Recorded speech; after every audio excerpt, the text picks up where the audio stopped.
You've probably read books or taken classes or work with trainers, something that you're trying to do to get fit. What if the entire fitness industry is basically wrong? That's what we're going to be talking about on today's episode of the Movement, the podcast for people who want to know the truth about what it takes to have a happy, healthy, strong body, usually starting feet first, because, those things are your foundation. We're going to break down the propaganda, the mythology, often the outright lies you've been told about what it takes to run or walk or hike or play or do yoga or CrossFit, whatever it is you like to do, and to do that enjoyably, effectively, efficiently. Did I mention enjoyably? I know I did. It's a trick question. Because look, if you're not having fun, do something different until you are. You're not going to keep doing it if you're not having you won't keep doing it if you're not having a good time. There we go. That was English. I'm Steven Sashen from ZeroShoes.com, your host of the Movement podcast. And we call it that because we are creating a movement, and that we includes you. It's easy. It's free. I'll tell you more in a second. About natural movement. We're helping people rediscover that natural movement, letting your body do what it was designed to do, is the better, obvious, healthy choice, the way people currently think of natural food. And the way that you can participate in that movement is just spread the word. Share, like, review, etc. Go to www.jointhemovement.com to find previous episodes, all the ways you can interact with the podcast. Again, there's nothing to pay. There's no fees. It's just, spread the word about natural movement. What else can I say about that? And again, like, share, review, all those things you know how to do. In short, if you want to be part of the tribe, just subscribe. So, Chip, welcome. Hey, thank you. This is the first time I've seen a human being this close in quite a while. It's all very exciting. Tell people who the hell you are and what you're doing here. I have no idea. I'm Chip Conrad. I have a training concept that I use called BodyTribe Fitness. I created it many, many years ago. I had a gym for 18 years. Pandemic said, maybe you want to do other things. And so I did other things. I teach workshops on movement and strength all around the country. I'm a competitive strength athlete. And I kind of want to tweak the system. So given that we started the conversation, or at least started the whole thing by saying the fitness industry is wrong, aka upside down, or whatever, however else we want to frame that, and given that what you just said sounds like you were part of said fitness industry, would you like to clarify for the people who are wondering what the... Yeah, that's fair. I've always been a bit of an outlier and on the fringes of what we jokingly call the fitness industrial complex. And the goal was always to try to offer something that's actually different. And so although we still had a product that was fitness related, we defined it differently. We defined strength differently, and we pursued it differently. And it involved, you mentioned enjoyment. Yeah, you even said it twice. And in fact, one of the reasons we're having this conversation is when I got introduced to you, I saw that was something you really focused on, and that's why we're here. So say more about the enjoyment part, but also get a little more specific, if you would, about the what's different part aside from that, if there is anything other than that. I believe the industrial complex, as I call it, doesn't necessarily pursue joy. In fact, Wait, are you suggesting that people have adopted no pain, no gain as a mantra because some company that I won't mention spent billions of dollars suggesting that's the only way that you can get fit and healthy? Yeah, go figure. And if you look at the hyperbole for a lot of current gym dogma, it's all about hardcore, extreme. Right. And 85%, roughly 85% of our culture doesn't participate in purposeful movement. Gym memberships or whatever. That means there's 15%. It's been that way for decades. Yeah. And so we're doing something wrong, the industry. And, I want to separate myself from that now, and I'm trying to deliver a different product. And so if our welcome wagon isn't very welcoming, authentic, very welcoming, if it's not offering an authentic on-ramp, then why would that 85% want to join? At this point, it's kind of the 15% selling to itself over and over again. Oh, you're in the 15%. Cool. Well, let's get you new gear. Let's get you not just a gym membership, but also that yoga club membership. Let's see how many categories and products and ways to make a product out of movement that we can possibly give you. So say more then about how you're injecting this whole enjoyment piece into the puzzle. And again, the things that if there's anything else on the more technical side that you're doing that's different, since you were talking about being contrarian, how you want to delineate that as well. Well, one of the things I do see a lot is the industry really makes a big point of packaging movement. And as soon as you start packaging movement and you give it labels, you're actually offering limitations. Like, give me an example. Oh, any yoga, CrossFit, powerlifting. Anytime you hear a category or a label, Okay. you're actually buying into its limitations, not investing in its possibilities necessarily, because every one of those has limitations. If you're doing yoga, you're missing out on a whole bunch of other things in life. If you're doing CrossFit, you're missing out on a whole bunch of things. And so what I want to do is focus on skills. What are the skills we could learn that would give us at least a foundation to then go try anything? And so exploration is really big on my list, because that's where enjoyment is. If we explore, we can find some fun out there. That's an interesting thing. One of the things that I've noticed is that people are looking for simple answers. And when I say people, I just mean humans. We're wired for this. We're wired to think, here's a goal that I want to achieve. There's got to be a step-by-step path of getting there. And if you can present at least the idea that there is a step-by-step path, a fixed, rigid thing with those boundaries that you were talking about, we get that. I think you hit upon the key word, though, and that's goals. A lot of people, generally humans want the simple answer, as you mentioned. Right. The thing is, they don't know what the goals are. You can't really pursue a goal if you don't have much experience in that particular thing. And so we're sold the goals first. So, well, I mean, for most people, of course, they're thinking they either want to look better, lose weight, or do something that they think is going to make them healthier in some imagined future. Right. Without defining what healthier necessarily is. They're sold the idea of what healthy is. I mean, they're actually given the marketing for it. And so they buy into that. They invest into what they believe healthier is. Wait, are you suggesting that the entire world of testosterone replacement therapy or hormone replacement therapy may just be catering to an ill-defined goal about what that will give you? I'm just throwing that out. Ill-defined? Gosh, how dare you say that? I'd say the vast majority of what happens in the fitness industry is ill-defined. Well, and that one, I don't know why that one just popped into my mind, but I mean, there's so many. It's funny. I read something recently from someone who's a big deal paleo guy who, when I first met this guy 10, 11 years ago, my first thought, and he's a good 10, 15 years older than I am. Now, I don't know, somewhere around 10 years older than I am. My first thought was, what's he juicing with? and not too long ago, put out a blog post about how taking supplemental testosterone is actually paleo. Yeah, that was kind of my reaction. But again, it's like people have this idea. I mean, it's just one of those contexts where people think it's definitely going to make me healthier. And it's not very defined what the healthy part is. And of course, some of the long-term consequences, depending on what you're taking, are completely not. We don't have that data because people haven't been doing it that long. So that's a really interesting one for ill-defined goals. Other than sexual performance, that's like the only goal that is. And no, actually, for that, sexual performance, losing fat, gaining muscle. Those are basically the three things that people say, that's the pitch for doing testosterone replacement therapy. And of course, people then say, well, that must be healthier. Well, and two of those, at least, are the pitch for fitness in general. Sexual performance. Okay, well, all three of those are. Well, because ultimately, most of what is sold to us as the goal of fitness is what the mirror and the scale tells you. Right. And then they have to package it so you don't feel. We're in an age now, back in the 80s, that was all you needed. But now we're in an age where we feel guilty if we want that vanity. And so we have to repackage the vanity by saying, oh, it's also healthier, or it's empowering, or, whatever catchphrase you happen to pick.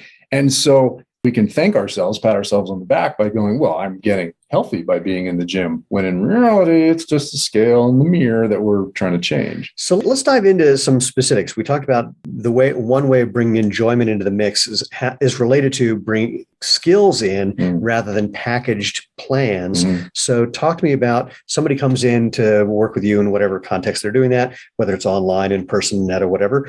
So let's talk about what skills means from your perspective and how we start to bring that into play. I have a basic collection of foundation skills that I think we should all be pursuing to some degree. It's funny that we actually have a direct correlation in our ideas, because you always talk about start from the feet up. Yeah. I think start from the ground up. And so no matter what level somebody is in terms of athletic performance or skills, when they come to me, we start the same, and that's on the ground. Because as humans, we're scared to get on the ground. As westernized adult humans, we're scared to get on the ground. I spend a lot of time sitting on the ground. Like, even though we have a couch in our room where we have our television, I often find myself sitting on the floor doing various things. And almost every time I do it, I think I never saw adults doing this when I was growing up. Exactly. And it's still pretty rare. Well, and especially in westernized cultures, because if you start traveling, oh yeah, all the time. People are on the ground all the time. Yeah. Because it's a great way to it's just grounded. To use the word grounded literally, it grounds you. And it can be very comfortable, but it's also a great way to embrace one form of movement. Let's start moving on the ground. And if you know people who do sports that are related to the ground, wrestling, jiu-jitsu, parkour, things like that, they just move better. Yeah. And well, they have a bigger repertoire of movements to draw from. Yeah, exactly. So, I mean, I think of it, I was a gymnast, and every gymnast that I know finds himself thinking at some point, I got to get upside down. And I've never heard a non-gymnast utter anything like that. Oh, yeah, exactly. And you'll see that some other things, upside down, I think is important. Yeah. Hanging and swinging from things, I think is important. And these are things that adults don't do. In fact, when I walk into a gym, I automatically look up to see if there's anything to climb on and get on. And most gyms, there's not. You walk into your average gym, maybe there's some pull-up bars. Right. Beyond that, unless you go to a specialized climbing gym or a parkour gym, there's nothing to get up on. And I think that's part of our skill. So we start on the ground and we work on getting up from the ground and onto things. Then, of course, I also do think that there's some skills in being able to move objects. And so the three I always say, and these are just skill categories. There's a lot of subcategories, but one is pick something up, put it over your head, carry it. And so, the first three foundations are roll, crawl, and get up. Interesting. And then those are the basic 6 foundations. And what's interesting is when you work with athletes, in fact, when you work with high-level athletes, they're going to be very specialized at maybe 1 or 2 of those categories. Take Olympic weightlifting. Right. Pick something up from the ground, put it over your head. Take strongman. Pick something up, put it over your head, and carry it. Take powerlifting. Maybe pick something up from the ground. Yeah. So you're going to take these elite athletes, and they have a few of the categories. Really, if you see a pie chart, those pie chart slices are huge, and the others gone if they're there at all. And so I want to take everybody, no matter who comes to me. We go back to the ground, or we go back to the basics. We make sure that we have some modicum of ability on all of those, because that gives us more possibility. And for me, possibility is where joy is found. If you're too specialized, you're actually losing out. It could be for running. It could be for, CrossFit. It could be for yoga. Right. If you're specializing in that, you've bought the limitations. You've invested in its limitations, not its possibilities. So my programming, I do actually program stuff, but it all comes from the idea of these skills. Let's all bring these skills up. Then if we have a base level of these skills and we want to go try some stuff and specialize in some stuff, we have at least some idea of our body to go do that. So somebody comes to work with you. We know that we're going to start on the ground working on rolling, getting up. What was the one that I missed? Crawling, crawling, getting up. So again, I'd love you to give people an idea of how they could explore this, we'll talk about how they might interact with you later. But if they're going to do this, talk about, again, the fun and enjoyment part. I mean, look, I get it, because rolling around and crawling and all those things are terribly fun, at least for me. But for someone to not turn it into a rigid program of crawling, rolling, getting up. Again, let's, give them a flavor, something they can do to feel that enjoyment, to get started with the fun component. There's a thing that adults instantly do, and that's fear everything. And they fear being a beginner. And so one of the greatest things I want people to be experts in is being a beginner. If we can all become experts at being a beginner, the world opens up to us. And so when I get people moving, the other thing, I'm going to be all over the place because I tend to go on my diatribes here. The other thing that the industry does that I think is very wrong is it introduces people to movement by teaching them exercise. The very first thing it does is teach exercise. Now, all exercise is movement, but not all movement is exercise. Yeah. So I think a trainer's job is to teach movement first, because we're supposed to ultimately make them movers. So I just get people moving on the ground. I have a system that I use that I'm not telling the person, because I don't want them to think it's a system, it's a process. Yeah. And so we just start doing a few things. For instance, we just start in a basic cradle roll. Grab our knees and just start rolling on the ground. That leads to the next thing, which is rolling into another position, and then rolling into a position where you can actually come up. Now, if they can't do any of those, I know ahead of time, I don't have to say, stop, you can't do it. I can progress them through that without it being exercise, without it being a judgment. Oh my gosh, assessment testing is a thing that I think is a detriment to getting people interested in movement. Because being tested without being taught anything, what class has ever done that? You go to a math class, you take all the information, then you're tested. You go to calculus, you go to biology, whatever class you took in school, they gave you the information, then they tested you. You go to a trainer now, they start testing you right out of the bat. We can assess without having to test. I mean, if we're movement experts, get them to move, and then we can learn about them. At the same time, we're teaching them how to move. And it's kind of playful. If you're on the ground rolling around, you're probably going to giggle a little. It's just kind of goofy. And that's the thing. There's goofy elements in it. And we just are having fun. Part of the reason adults initially fear it is because they don't want to look silly. Oh, dude. When I'm teaching people how to run naturally, or especially if I'm going to teach them how to run barefoot, one of the things I do is we go out to a park, take off your shoes, and I go, just pretend you're like a 2-year-old. So your head is way too big for your body. And the way 2-year-olds move is they kind of lean forward or lean in some direction head first, and then try to catch up to their giant heads, which they can't do. And then they, move their head in some other direction, like their arms are kind of flailing. And I go, so let's just do that. And we're going to do it until you stop. I don't say it this way, but we do it until people stop caring if anyone else is watching, and stop caring if it's right or not, until it just becomes goofy and fun. And I said, look, if anyone's watching, guaranteed they won't recognize you. And so you'll never see them again. So who gives a crap? And if they do, they're going to think, God, it looks like you were having a lot of fun. Do you remember the Phoebe Run from Friends? No. Oh my gosh. So wait, hold on. I was singing Smelly Cat. Oh my gosh. Smelly Cat. I swear to God, I was singing Smelly Cat this morning. So I love that you brought that up. So no, what'd she do? The Phoebe Run, she was out running with, one of the other friends. I don't remember. And she just had this ridiculous run. It just looked ridiculous. And her friend, I don't remember which one it was, Monica or whatever, wouldn't run with her for a while. But then Phoebe explained, I'm just having a good time. Who's to say what's right or wrong? That's great. And then, of course, Monica tries it and has fun doing it. And then they run into each other in the middle of the park going crazy. And then they love laugh. it. And I think that's great. We should normalize what is kind of considered a little ridiculous, because if we think about what's actually done in the gym, it's kind of ridiculous. I had this argument with some guys who were all about, it wasn't functional movement, but it was basically, what did our ancestors do? And I said, let's just call a spade a spade.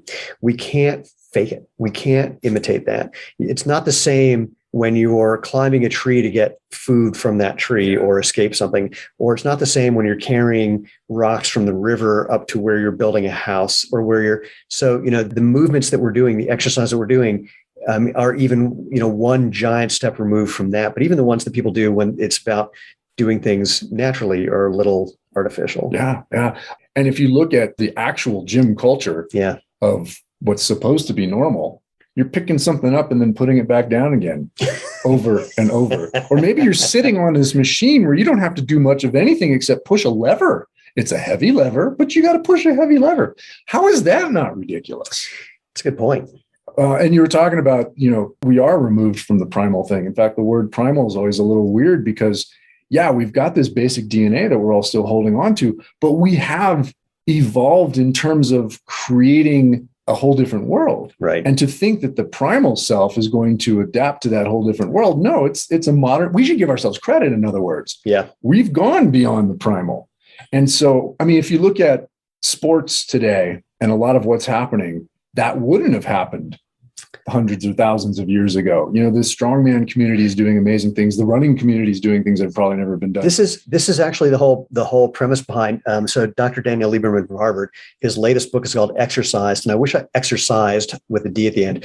I wish I could remember the subtitle, but it's something like, why it is that we do these things that we didn't evolve to do. And the book has very contrarian principles in it, including what we're doing right now, everyone's sitting is the new smoking, and it's horrible. It's like, nah, not really. Our ancestors just spent a lot of time sitting. They just also moved around a lot. They weren't just sitting in a fixed position.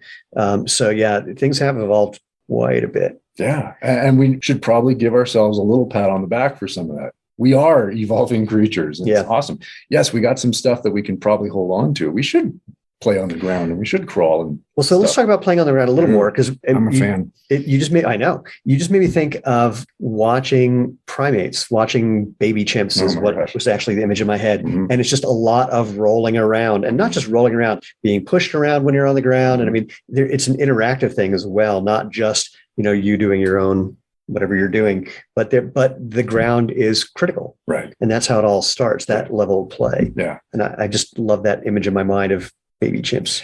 You can't not love baby chimps. I don't have much on my bucket list. Playing with a baby chimp. Oh my God. It's on my bucket list. Yeah. All right. I'm going to put it on mine now. And my name's only one letter away from chimp. Yeah, that's so a good point. We now we're just looking off in the distance, pondering. Chimp. Chirp. Sure. I can't think of any others. No, that's about it. When we play on the ground and we move on the ground, we have less fear of the ground. Right. And we have less fear of the ground. We're more capable to explore other things. I mean, one of the reasons, do you ever post something on the internet, and then being somebody who moves a lot and explores a lot, you post something on the internet, somebody inevitably is going to say, "Oh, my back hurts just looking at that."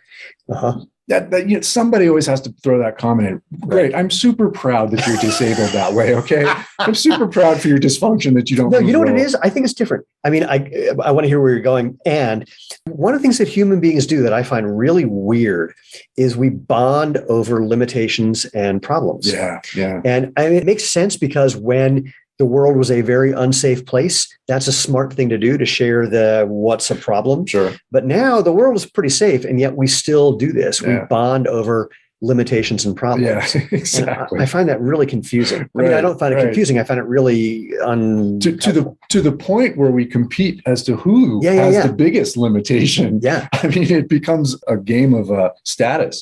Right. And that's weird. But if we aren't scared of the ground, if we aren't scared of tumbling and rolling and actually falling, if we learn to fall properly, we have a whole new world of possibility above the ground open to us.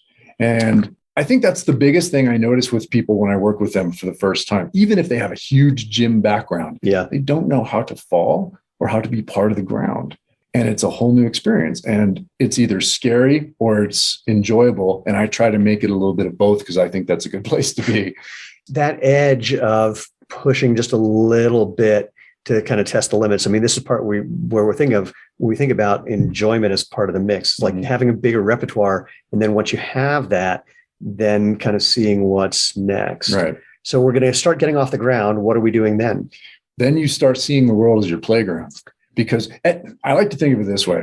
When we were children, at least when we were children, I'm guessing, but I don't know what kids are doing these days. I don't know how old you are. I'm 51. 59. Okay. So when we were kids, we had far fewer boundaries. A friend of mine says that our boundaries were much greater. Totally. In other words, now I don't know if you can go down the street without your mom saying, "Hey, you can't go down the street that far." Yeah. The end of the block. I grew up in Hawaii, and I found out it was this way in other parts of the US, where you just went and you came back later in the day, and then you just explored. Well, you had that ocean to keep you like on the island. Yeah, no, we honestly went up the mountains in the morning, down to the beach in the afternoon, and we could explore. We had those boundaries.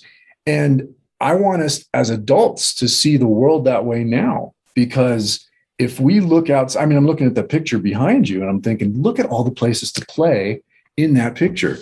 Wait for people who are watching. There it is. Okay. And I was hiking at the Pueblo Reservoir where I camped last night, and it looked a little bit, there's parts of it that look a little bit like that. And I just want us to look at that and go, where can I go? And that's a concept we use in my gym a lot. We call it, where can we go from here? Okay, you can do that. Where can you go from here?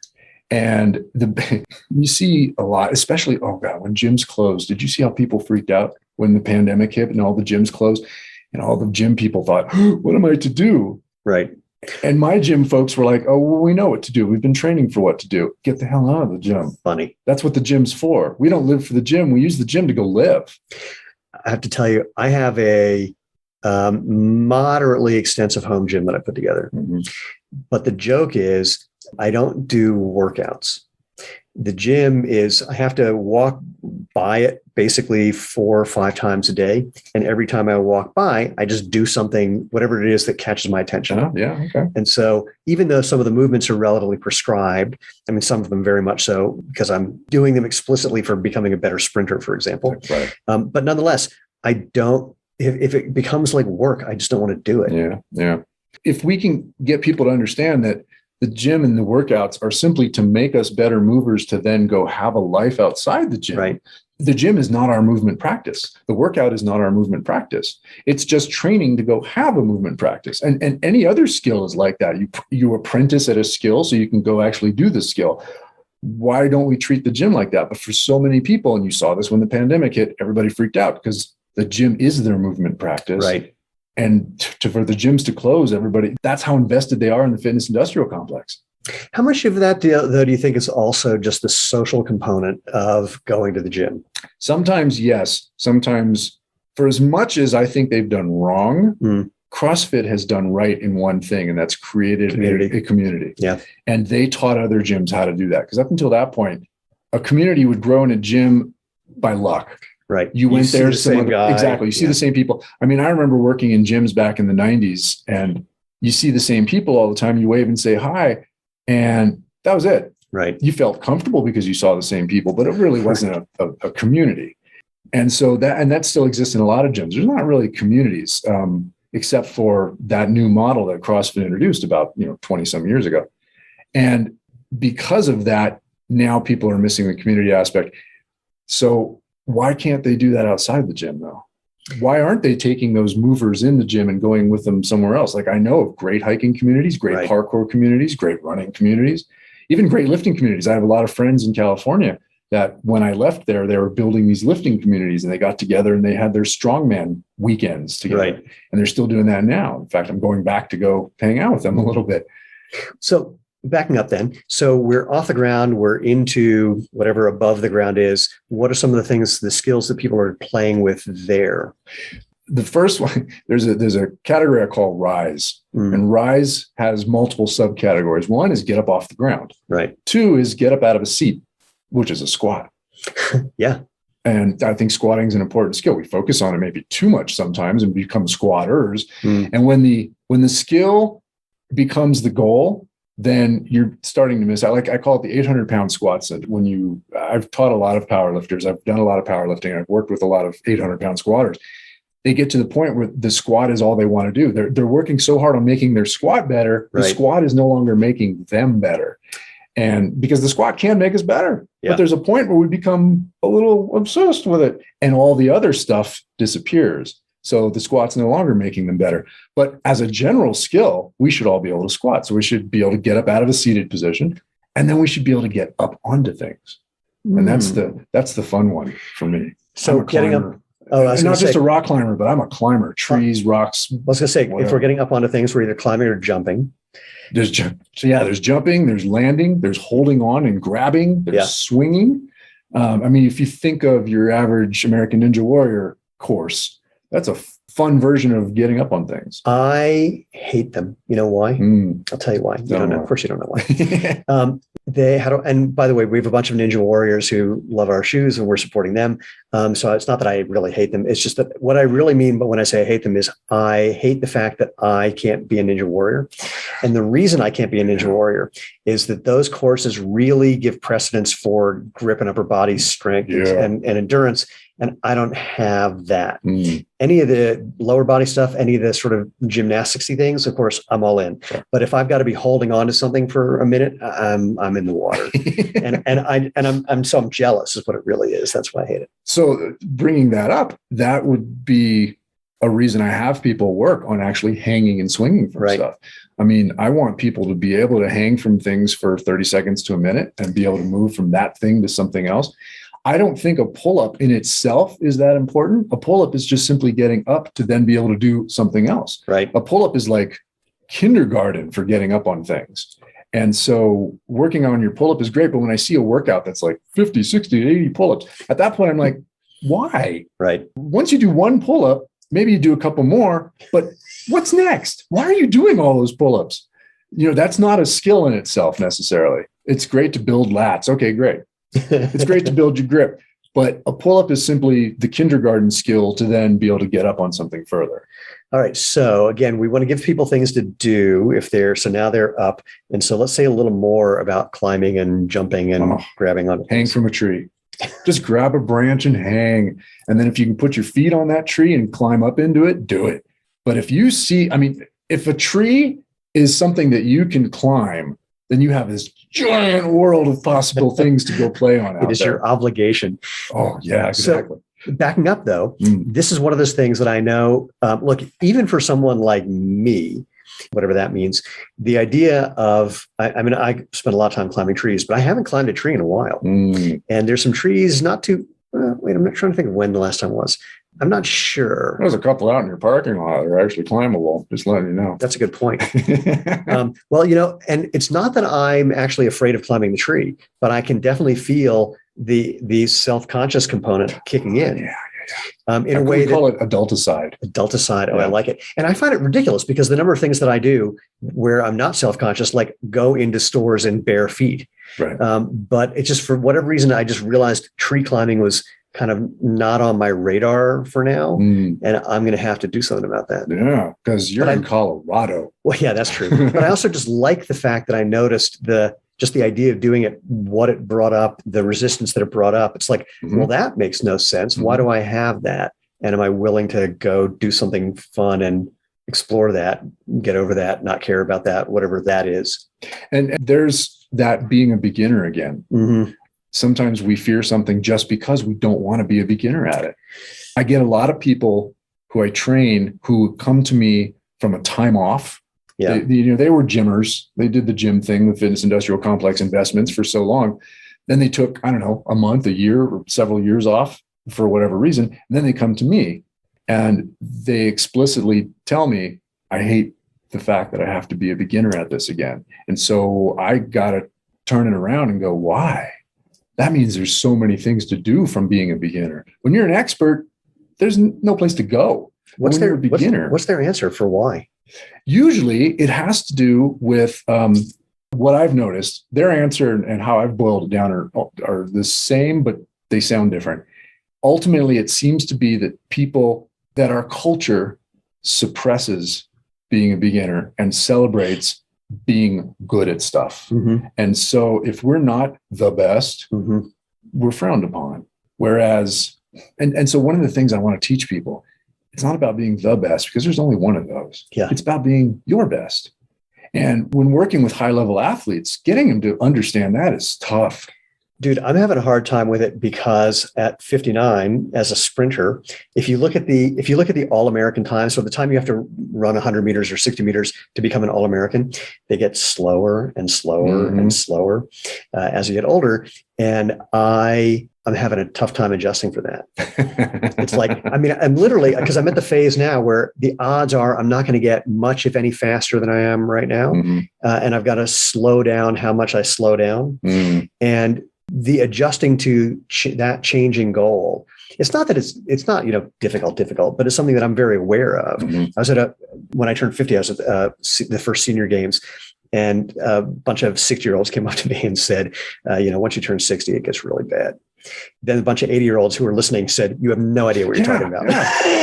I just turned 50 and I've been hearing that since I turned 30.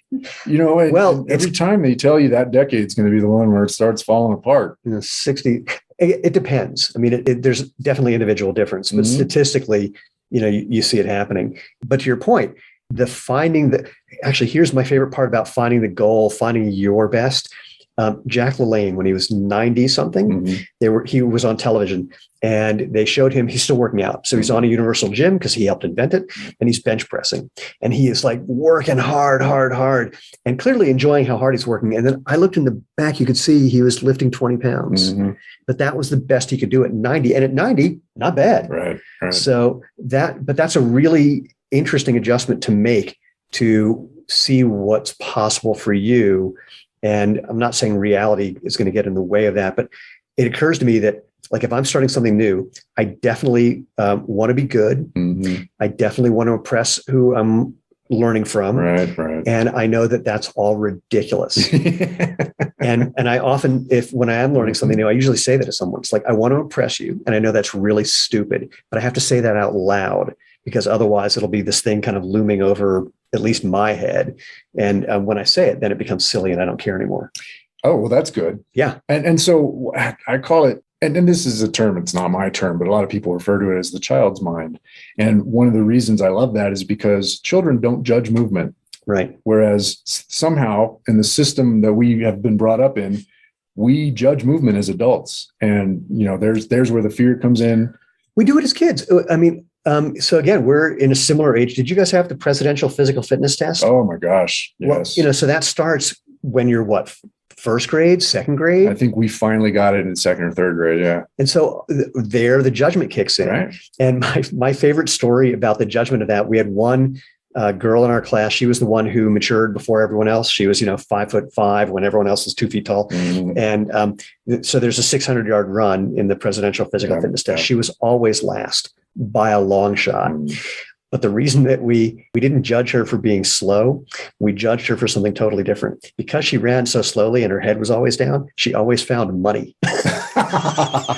And so we judged her. Like we'd all finish and look at our times. We go, Joy, how much money did you find? She comes in with $8. Yeah, it totally reframed the whole thing. Yeah. It's like, we want to see how much money she got. So it's interesting that you mentioned that because that presidential test was created by adults. Yeah. Adults wanted to judge children. And I know the origins of that, Bonnie Pruden and her mentors helped usher that in. And even she got fed up with it when the government took it over. Because once the government took it over, they turned it into something completely different. Interesting. She went, oh, that's not actually what I was going for. Interesting. And that's what happens when we adulticize something, it just gets in the way. Or when the brain decides it knows better than the body, how the body should move. And that's a big thing is we got to let the brain step out of the way. The brain can go ahead and organize it. Right. That's where training comes in. The brain can do the programming, but in the execution and the why, the brain needs to step out of the way. Granted, it is your, I wish I could remember the comment. I think Emo Phillips, who said something like, the brain is the most important organ in the body. But then I thought, who's telling me that? Which is brilliant. Yeah. So what other things can we do? We're off the ground. We're climbing trees. Mm-hmm. So we're climbing on things or jumping on things. What else are some things that people should start playing with? I like to think of training as movement in general, but especially training as looking at an obstacle and it's in your way. What are you going to do with it? You can go over it. You can go around it. You can go through it. You can move it. You can go under it. You can go under it. Exactly. So that's kind of the fun way to look at it. Get up, get down, move it, groove it. That's how I phrase it quickly. I like it. Get up, get down. It sounds like it should be on a song, but get up, get down, move it, groove it. How many ways can you move? Apply that to your situation. Like, again, I'm looking at that picture and I'm like, oh, there's rocks. I could pick those rocks up. I could tumble down that hill. I could just sit for a while and soak it all in. That's okay too. Sometimes non-movement is the best movement. Mm-hmm. And that's the big goal is when you learn a small handful of foundation movements, then you can see the world as a playground and just hopefully explore and want to explore. That's the key is getting people to understand that just a little bit of movement potential in your body will hopefully make you want to explore. Well, that's what I was literally just imagining as you said that is once you have this, what's the word I'm looking for, kind of library of skills or menu of skills. Sure. And once you've started to apply some of them at all, and gotten over that fear of being a beginner, that fear of being judged, or not even gotten over it if you just don't care, or you're willing to, have people judge you and all the rest and whatever. Yeah. It's like, you're crazy. It's like, I thought so too. Then I imagine there's an almost cumulative effect, a snowball effect, where the more you do, the more you do. Right. I think that's exactly how it works, because you'll keep asking yourself, oh, where can I go from here? Right. Oh, what's up there? What's down there? Can I move that? Can I get through or around or over that? And there's that child's mind again, because that's what children do. They're very curious, and curiosity is something that unfortunately our system tends to squeeze out of us. Or makes it so rigid and systematic. And that's a bummer. I have one that I just remember that I do that I never see adults doing that I'm going to give as a suggestion. Shopping carts. Oh yeah. They're awesome. All the time. I ride them all the time. Exactly. I got a picture of me in Costco riding a cart. Yeah. I can't not ride the cart. Yeah. I'm the same way. And I at first thought, yeah, people are going to look at me. I realized it never occurred to me in a million years. It's just, here's a wheelie thing that once I get it in motion, it'll keep moving. Yeah. So I'm going to jump on. And you know how much faster you get to your car from the store? I know. Jeez. Yeah. I mean, it's practical on top of it. I love running behind a cart and using it to be able to run faster, or just jumping on and then hoping I don't hit somebody. Yeah, there's that. I mean, steering them is tough, but it's worth the experiment. Yeah. Agreed. There you go. We're just going to say, everybody go push your cart and ride it. We are not responsible for what happens when you ride your cart. What other things off the ground, now that we've gotten off the ground or off the floor, if you will? Anything else that's popping into your head? The word, and this is a big word because even though it's almost implied in what we're talking about, I haven't actually mentioned it, outside. Just be outside. There's this experience that people have when they're outside where they're generally just going to feel better. And so, when people work out, at the end of the workout, they feel better. Yeah. Why aren't they feeling better during the workout? Whereas when you're outside, you just feel better. Yeah. And so I recommend that we just go outside. Then we might start seeing what's possible. And I want to highlight, and you can tell me if you agree or disagree, that going outside doesn't have to be hiking or whatever. Like literally just get outside. Open the door, step out of your house or your building or wherever you are. Step one. I took a couple of things from my gym and I stuck them outside. Yeah, exactly. And I could have put them inside, but what the hell? I have a giant branch that serves as my barbell, and I throw cinder blocks on it. It's on my YouTube channel. I show it a lot, and that's my gym because it's just outside. It's on this giant field in the middle of nowhere with some rocks around it. Oh, that's great. Yeah, so that's it. I would suggest step one, get outside. Step two, build some basic skills so you have the possibility, and then step three, put that together. So I have to ask this though. So we started on the ground, then we got off the ground, and we have climbing and jumping, but I can't help but thinking that being in the air is another thing that people are unfamiliar with. That opens up a whole range of possibilities. Is that something you play with? How do you mean? I don't know, actually. It was literally just going, if you're going to go up, you start on the floor, then you get up, and then what's up from there is the air. Yeah. And certainly look, as a gymnast, I can think of things that I do that other people don't do. Sure. But that's what made me think of it. It's like, that's another place where people don't have any real familiarity with what to do. And if you're rolling or jumping, I mean, there's obviously an air component. Right. And if you know how to fall and land, maybe that takes a little bit of fear out of getting up higher. Yeah. But one of the things I always want to do is kite surfing. It's one of the things that I explicitly don't want to do because I know myself, and I would be one of those guys who starts in Maui and ends up in Kauai. Yeah, sure. Day one, how far can I go? Right. Exactly. I'm just getting, look, my kite's up. I can jump that wave. Yeah, I get it. Yeah. I get it. I'm stupid enough to do it. Yeah. I don't know if you've seen all the injuries I have, but that's from me just trying stuff.